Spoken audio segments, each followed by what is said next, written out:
Now, listen, you guys, at this point, I really just need to meet the legends or the leadership that is behind the blind items that have been released lately. Because tell me why the VMAs are coming out here confirming the allegations on those blind items. Yes, we're going to talk about Bongo 2 and this entire hosting stuff. We're also going to be discussing lottery ticket, or as I now call her, Ovio Alisa, coming out and cussing out her father, as well as the Transformers seemingly calling Nicki Minaj and Jasavia the H word and the B word. And we're also going to be discussing about Carisha poking the bear when it comes to Joe Budden. Now, I don't want to hear anybody crying when this man starts to retaliate. But that being said, I really do think that the gold thing is actually very funny, you guys. Anyway, now, hello, tea lovers, and welcome to the tea blog. I trust you guys are doing well, and I trust you are doing great. Personally, I am doing great, you guys. I am doing extremely amazing. And without further ado, let us dive straight into today's tea. Now, first of all, let us talk about the VMAs and this blind item. Now, people have noticed that lately, the blind items that have been coming out have been nothing short of accurate. Now, if you guys remember a couple of weeks ago, we spoke about how allegedly Fraudulent Nation was out there giving the VMAs ultimatums to say, well, Bongo 2 also has to host the VMAs the same way that Nicki Minaj did in the past couple of years. And so they were basically threatening that, well, if Bongo 2 does not host, then Beyonce is never coming to the VMAs, allegedly. And we discussed about all of that, and I did express my sentiments that, you cannot rush success. It took Nicki Minaj, quite some years to get to the point where she gets to host the VMAs, to actually build a fan base. And not everybody has the same traits. Do you understand what I'm saying? Not everybody has got the personality to be a good host. Somebody can be a good, rapper, a good writer, and things like that, but it doesn't necessarily mean that everything that Nicki Minaj has done, or every talent that she has, every other person is expected to automatically have, because they are supposedly a rapper. Now, anyway, the VMAs did announce that, well, Bongo 2 is actually going to be hosting this year's VMAs, which in my own opinion is absurd. Okay, that is absolutely insane in my own opinion, because what has she so far achieved that makes her the perfect fit for that? Does she even have enough of a fan base to actually come out here and watch her? I mean, her album flopped, okay? The Kamala Harris show that they did, I mean, people even referencing about that show as well, and talking about how much she wasn't able to pull the necessary crowd or to capture the audience. So these moves that Fraudulent Nation is trying to pull at this point, it's pathetic, it's hilarious, it's desperate. The moves are basically desperate, if we're going to be honest, because they feel like if she gets to do everything that Nicki has done, she will be held in the same light with Nicki Minaj. It wasn't overnight, okay? This doesn't happen overnight, okay? And when it comes to personality, we all know that Nicki has multiple alter egos, which are not forced alter egos. When she came in, very few people were doing alter egos in female rap. I don't even know anyone who was actively in their alter egos like that. The Romans, the this, the that, the Martha, like nobody was doing that. That was her thing. And that's because she has personality outside of rap. That's because she actually went to school also for acting. So things like that, you cannot impose on someone. Do you understand? Even if you give them support, even if you give them all the resources and tools that they need, if it's not part of their personality, it's not. What are the odds that this girl will come on stage and say, and put out her tongue? Do you think that's what people want to see at an award show? Okay. Because one thing that's outstanding about her vocabulary and anything that she does is the those sounds that she makes. Okay, so like, what is this honesty? To be honest, this is becoming cringy, and this just goes to show you how shameless and how much of a bigger plot it is to actually take out Nicki Minaj. I don't know if the Desirees and the likes of them actually know that this is making them look insane and crazy. And if they're using Beyonce as a negotiation point to say, well, put Bongo 2 here or Beyonce won't do that, that's even way more pathetic, okay? Because what's going to happen? Okay, fine, she hosts the VMAs this year, and then what? Like... People forget that Nicki actually got a Vanguard Award from the VMAs. Can you say that Bongo 2 is in a place of getting that award? Does that even make any sense? Katy Perry, after all that she's put in, she's only getting the award this year. And you people think that this horse can just come in and what? And skip the line. I don't know, you guys. I find it really ridiculous. Anyway, it seems like a lot of people had, mixed reactions to this entire situation. I did see Armon Wiggins commenting on that, and it seems like we might actually be on the same page with this one, okay? He said, Megan Thee Stallion hosting the VMAs a year after Nicki Minaj feels deeply calculated. Exactly. It is actually very calculated. It's very calculated. They saw the buzz that Nicki Minaj got there. They are trying to put her in a place like, when are you going to give up? If an entire huge label like Pacific is now bankrupt out of a project of trying to replace Nicki Minaj, what makes you, the man from Fraudulent Nation, think that you'll be able to do that? They should learn from the Transformer. Because what's going to happen? You are this calculative, you're doing all of this. After she hosts the VMAs, she's going to go back to selling 60K. And then what? And then Armon also said, I think the problem is they are trying to force Megan onto and into a sport that she isn't yet ready to fill. She's on her way, just not quite there yet. And that is absolutely true. Because when you look at even the tour that she's doing right now, arguably, they are pulling the same crowd with Cousin Sloth, if we're going to be honest. Arguably, Cousin Sloth is actually hyping the crowd even on the same level, if not better than here right now. So for somebody who is going tour to tour with Cousin Sloth in as far as hit songs are concerned, or like a hype is concerned, to be out here hosting the VMAs, I mean, I'm sure even the Transformer can see that this is becoming very pathetic. But let me know, you guys, in the comment section what you think about that. I personally, like I told you, thought that it is absolutely ridiculous. Like, how are you not ashamed when you're doing this? How are you not feeling, how is it not cringy for you when your team is doing this? Like, no shame whatsoever? Nothing. Now, personally, I also want the Babs to be engaged with other things during, the VMAs, like on the day of the VMAs. Do something. I hope something comes out. I hope you guys will be engaged on something, and you don't pay it any any sort of attention, because chances are she's gonna go there, perform probably the district, non-district. They say he said this is a district one day, the next day it's not a district. So she will go and probably perform that and try to do what Nicki Minaj did with Big Difference. That's if she does that, then that's even more pathetic. Okay, if she goes on there and performs like Nicki did Big Difference, that would be so pathetic. Okay, but then you can't put anything past these people. The next thing that we are going to be talking about, let us talk about the Transformer.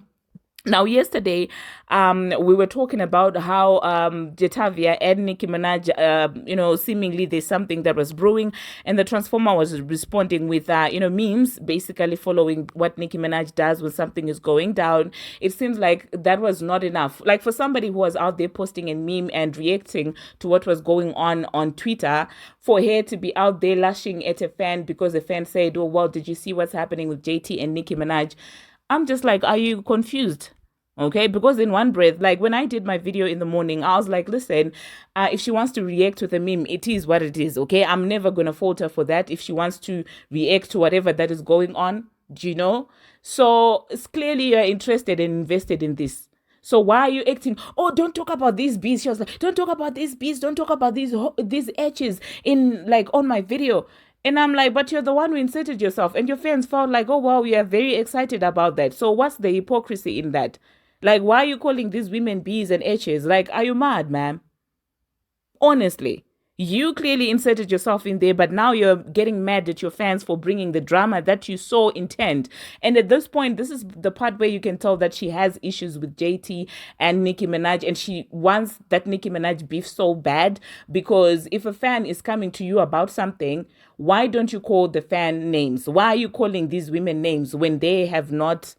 Okay, JT recently dissed you. Nicki Minaj is minding her business and not bothered about you. So why are you calling her out of a name? Like, it's giving salty. It's giving, I don't know what to do, whether to act unbothered or whether to act bothered. I don't know what I want to do. At least Nicki makes it clear that she's out there making you mad with Chucky memes, and she stands on that business. But you, on the other hand, very confused.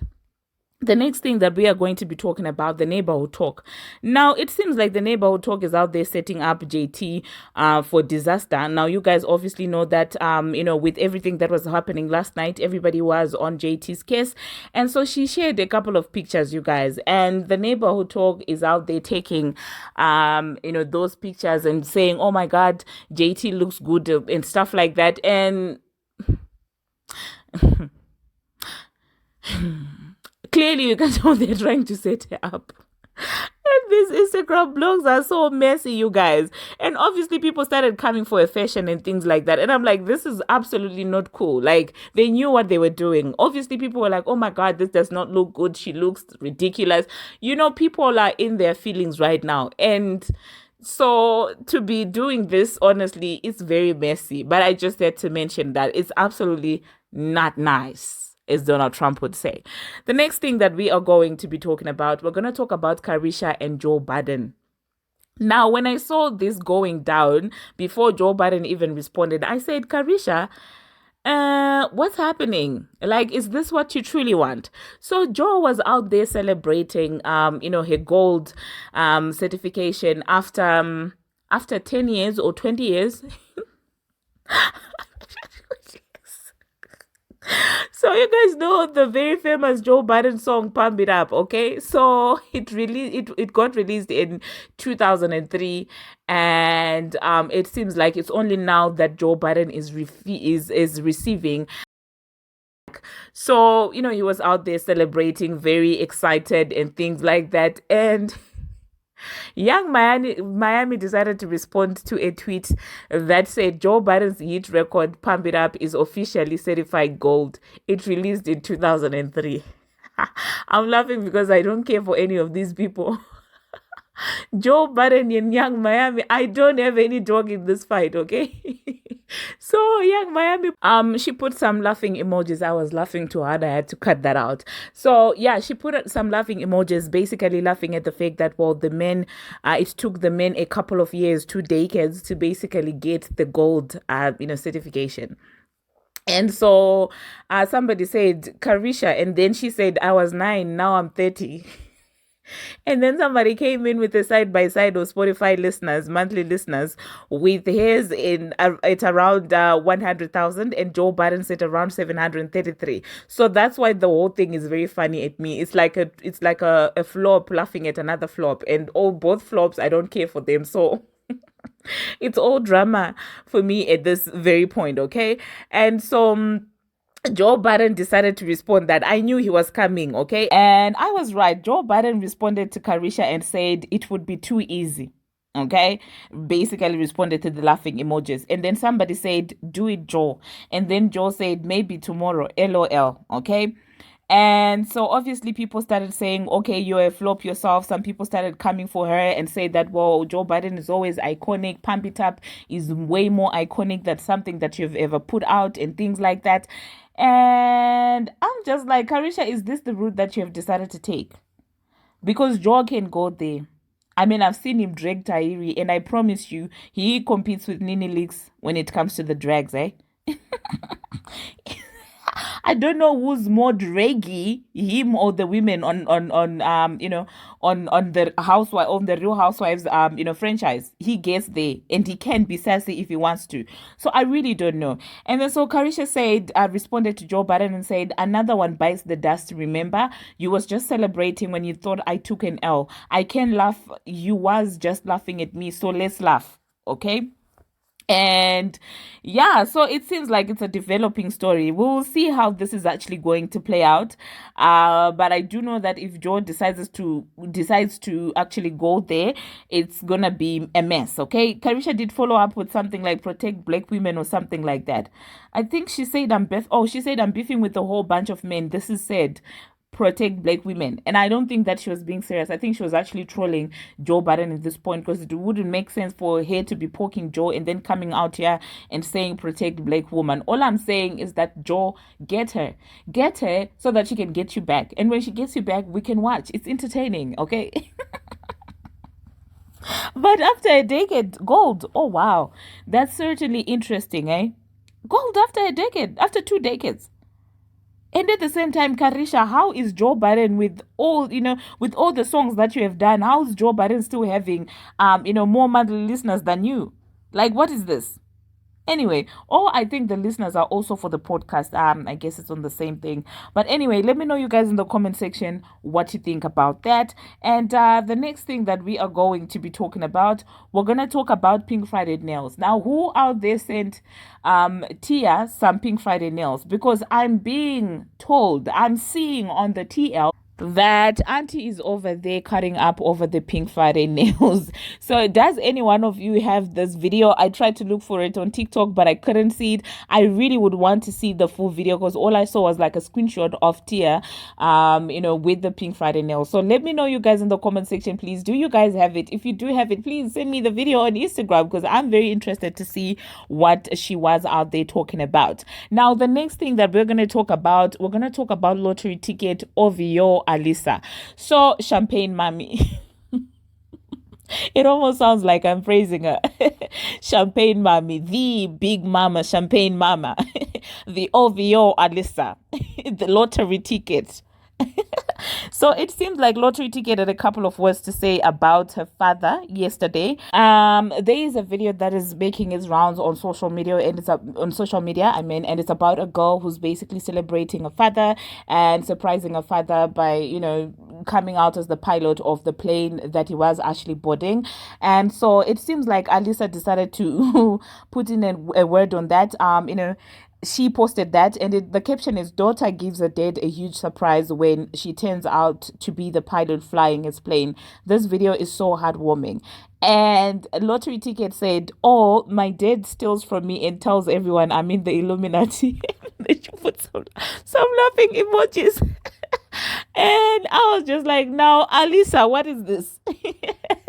So let me know in the comment section what you think about this entire situation. Do you think that it's actually true that lottery ticket's father goes around saying that lottery ticket is in the Illuminati? Okay, I'm laughing about the Illuminati part, the stealing from a child part. Obviously, if it's true, that's not funny at all. That's absolutely not funny. The part where you're taking advantage of your child and stealing from them, if it is indeed actually true. But the Illuminati part, I find it hilarious. I'm sorry. I think it's just funny because now I'm imagining my parents telling people that I'm in the Illuminati. Like, that has to be the funniest stuff, eh? I saw on the internet yesterday. And let me know what you think about that entire situation. Now, the next thing that we're going to be talking about, shout out to Miranda for this. She asked me to talk about Nelly and Ashanti welcoming their first child together. It is not obviously Nelly's first child, however it's their first child together, so let's just say, well, their first child. It seems like they revealed that, well, they have welcomed their child, I think 2 weeks ago. I think she said she was 14 days postpartum or something like that. So congratulations to Ashanti and Nelly. Like I said yesterday when I was talking about the J-Lo situation, it seems like they are one of the few couples that have managed to spin the block and it actually made any sense, okay? Because I think for a lot of people, spinning the block doesn't always turn out to be, a good thing.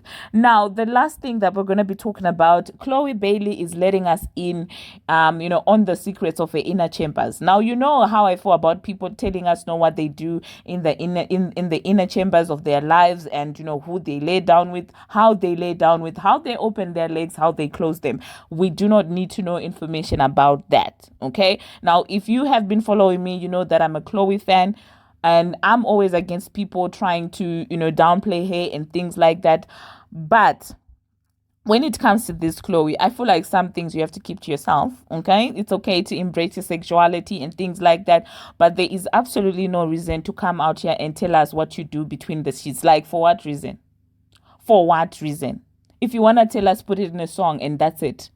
Don't go on live telling us what you do about your inner chambers. But then again, if she likes it, we love it, okay? If she likes that, we obviously love it. So I will insert what she had to say, and all about the sneaky links and things like that. And I'm like, Chloe, already, I'm always firefighting on this channel to make sure that people are not dragging you, people that come out here coming for you and saying that you overdo things and things like that. Already I've got a huge job to do. So now you coming out here addressing your sneaky links and things like that. You're making my job hard on this T plug. Okay? You're making it hard for me.